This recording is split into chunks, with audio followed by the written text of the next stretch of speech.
It's been a long time since I last made a video, and first of all I'd like to say welcome to Leftover Venison. I mean, if you've subscribed recently or whatever, you've probably never seen a new video because I haven't made a new one for a long time. I don't really know why, but I've got other channels where I've got history content and stuff like that. I mean, I've got all sorts of other stuff going on basically. I don't even know how this video is going to come out. I'm just recording it like on the fly on my phone on the desk here where I'm working. I just kind of wanted to touch base because the video I made, my first and last day at EVRi's, had quite a lot of views and continues to get quite a lot of engagement. So I just wanted to touch on a few parts of that come up in the comments. And a lot of people say, oh well, my local EVRi driver is awesome, you know, and he does a good job, or she does a good job, and I agree. Like most local couriers are great and do a great job for very little money. My beef has never been with the actual couriers. The issue I have is with the system that they have in place, where they pay the drivers as little as possible, or by pretending that they are like providing a lifestyle a lifestyle choice for drivers while saying you're self-employed, but dictating the terms of when you work and stuff like that. So you're required to work certain days. I mean, I know you don't have to, but you do really. I think your work dries up, I guess, if you don't turn up and do the work that they've got for you on your round that you're assigned to. It's no good. And I was just speaking to a guy in the comments there actually who made a good point, saying that Royal Mail is headed in this exact direction with owner drivers, self-employed people, and well, at least that's where they want Royal Mail to go. It seems like that's where they want Royal Mail to go. Now I again completely agree with that. Royal Mail service, it's gone down the drain. I mean, I still run a retail business online. We use Royal Mail a lot, and I have actually started using EVRi again as well now, because frankly Royal Mail, they're just not doing the job properly. And it's not the posties themselves, it's the whole system, which doesn't work anymore. So like a Royal Mail first class thing, for example, it's now £1.70, which is, we've had 6 price rises in the last 3 years. 2 a year they get now, October and April, which is shocking. There's no way to run your business, especially when you're eroding the service. You're paying £1.70 for a first class package. Say I send something first class, you get no tracking with that at all, no delivery confirmation, nothing. Like, I mean, I know it's standard mail, but like, it's just garbage. It's absolute garbage. So why even bother with that service when our business account, for example, with other couriers for just £2, you're getting a fully tracked service. Much as I hate giving money to the likes of EVRi, their service has improved. I have to say it has definitely improved. And deliveries are smoother with EVRi than they are with Royal Mail. The only really decent Royal Mail service that I find is the Track 24 service, which does tend to deliver the next day, and it does tend to come with full tracking. But the Track 48, I mean, rarely is that delivered within 48 hours. Which again, I'm not having to go to the posties. It's not their job. It's not their fault. It's the whole system that doesn't work properly. But the whole self-employed thing, you know, you see these job adverts everywhere for like Amazon and that, like, oh, you'll be self-employed. How are you self-employed? If you're working for one of these DSPs, a delivery service partner, so they're guys who run the. If you get a delivery off Amazon, you're getting usually either someone doing Amazon Flex on a self-employed basis. I talk extensively about Amazon Flex, so check the back catalogue there if you want to see more about that.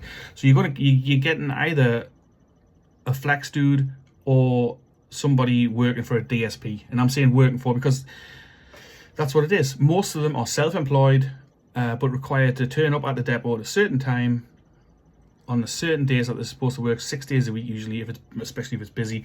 You do 9-10 hours a day. You're on the road. You're at their beck and call. You're not self-employed, because being self-employed means that you make your own rules. I run my own business here. I run a few businesses. I'm self-employed. I choose when I work. I choose what I do for work. I choose all of it. Like anything to do with it, I choose to do or don't do. Whereas if you're a self-employed person working for the DSP or anywhere else where you're self-employed like that, where you really, they're saying you're self-employed, but you're not, if you know what I mean. So you are not really a self-employed person at all. You are a person who works for that DSP because you've got no choice but to turn up on those days to get your money. If you don't turn up, you'll be sacked. They'll let you go. I mean, they don't even need to sack you because you're not employed. You don't have an employment contract with them. Everything's on your end. You have to do your own taxes. Some of them even go so far as to say like uniforms provided and stuff like that. But why should you have to wear the uniform if you're self-employed? It's like the whole job market is going towards the gig economy, especially this kind of delivery side of things, which it's shocking. And again, like I'm not in any way having to go at people who do those jobs, because I know you've got to earn money and you've got things to do, and if you haven't got qualifications, for example, you're stuck in that kind of a job where maybe the driving license is the only thing you've got that's a sellable skill, and that's fair enough. But personally, I don't think that these kind of companies should be operating like that. There should be some kind of intervention, even the government intervention. And trust me, I am for small government, not large government, small government. But some things do need regulating, and I think things like self-employment, when you're talking about Amazon DSP or EVRi, there should be things in place there. The company should have to provide sick pay. They should have to provide you with like pension contributions, all those kind of things. An employment contract, so you've got some safety net. But they don't. People are exploited by the system. I haven't done Amazon Flex for a long time. It's simply not worth it. I used to enjoy getting out and doing some deliveries, but it's just a slog to find work. If you still do Amazon Flex, pop it in the comments. Let me know how it's going now. If you are working for a DSP, how do you feel about that? Do you feel like you're self-employed? Do you feel like you're working for yourself, or do you feel like you're working for Amazon or the DSP? What does it feel like to be one of those guys? Because I always imagine it must be depressing knowing that you're out on the road for hours on end, hours and hours and hours, not getting paid an hourly rate. You're getting paid a set route amount, I guess, and they're pretending that you're a self-employed person, but realistically, you're not a self-employed person. You're working for the DSP. How do you feel about that? What do you think about that? If you're one of the guys who watched my first and last day at EVRi video, let me know what you think about that. Have you thought about applying for EVRi? Is that something you would ever consider doing? Would you work for one of these companies?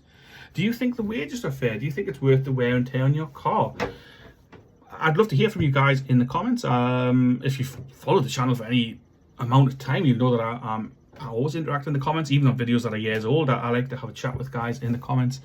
And maybe depending on how this video does, I mean, I know I might only get 20, 30 views. I really don't know.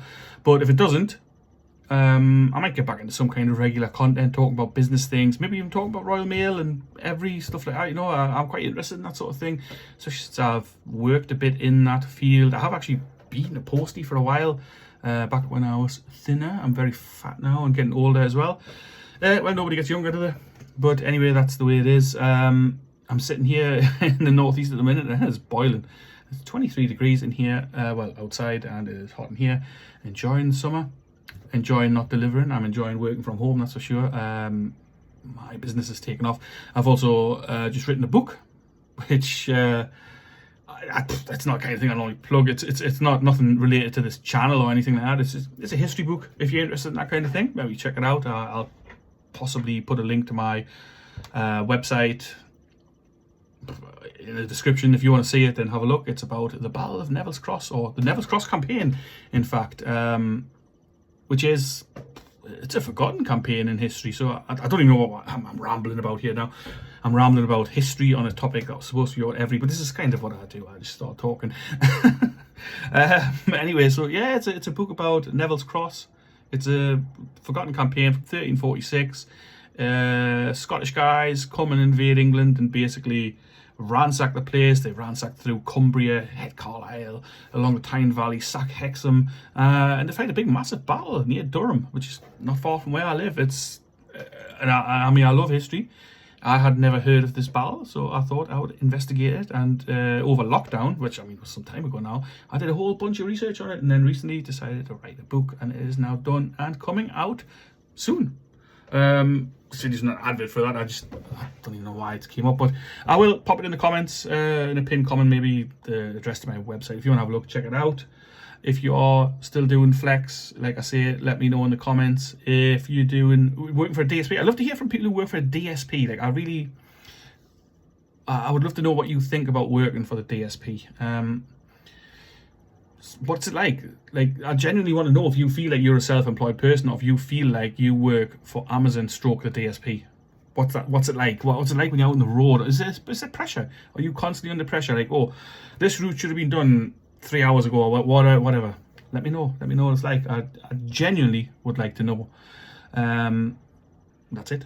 This will be going up pretty much unedited. I'm just popping it up. It's been a long time since the last video, like I say, and I feel like the time is right for maybe kickstarting this channel again.